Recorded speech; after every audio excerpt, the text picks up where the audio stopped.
Hi மக்களே, எல்லாம் எப்படி இருக்கிறீங்க? கர்த்தருடைய கிருபையும் இறக்கத்தில் நல்லா இருக்கிற மக்களே, நீங்களும் நல்லா இருப்பீங்கன்னு நினைக்கிறேன். அப்புறம் மக்களே, ஒரு நியூஸ் சொல்கிறேன்.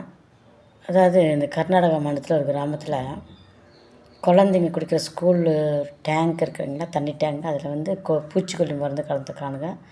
இது குடித்த ஸ்பாட்டில் குழந்தைங்களுக்கெல்லாம் வாந்தி மயக்கமாகி ஹாஸ்பிட்டலில் சீரியஸாக இருக்கிறாங்க.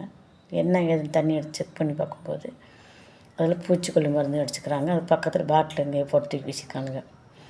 இது யாருன்னு பக்கத்தில் போய் விசாரித்து பிடிச்சி பார்த்தா 3 பேர் கலந்துக்கானுங்க.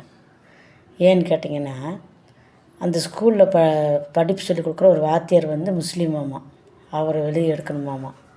அதுக்காக அந்த குழந்தைங்க என்ன மக்களை, இவங்க வந்து இவங்களோட எண்ணங்கள் என்னென்னா, குழந்தையாக இருந்தாலும் பரவாயில்ல, கொல்லணுன்ற ஒரே முடிவில் மட்டும்தான் இருக்கிறானுங்களுடைய. இவங்களுக்கு வேறு எந்த பிரச்சனையும் இல்லை. குழந்தைகளாக இருந்தாலும் சரி, பெரியவங்களாக இருந்தாலும் சரி, வயசானவங்களாக இருந்தாலும் சரி, கொன்றுணும்.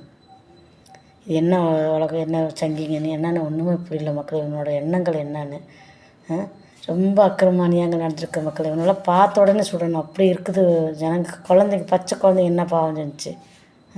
அந்த குழந்தைங்க கொடுக்குற தண்ணியில் வந்து விஷத்தை கலந்துக்கிறானுங்க. இது இவங்க குழந்தைங்க அங்கே படித்தா செய்வானுங்களா அப்படி? காட்டு மிராண்டித்தனமாடி அதெல்லாம் கேட்குறதுக்கே நமக்கு அவ்வளோ கேவலமாக இருக்குது எனக்கு நினச்சா.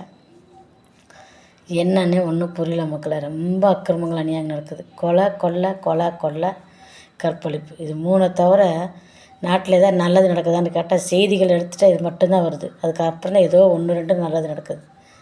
ஒன்றும் புரியல மக்களை.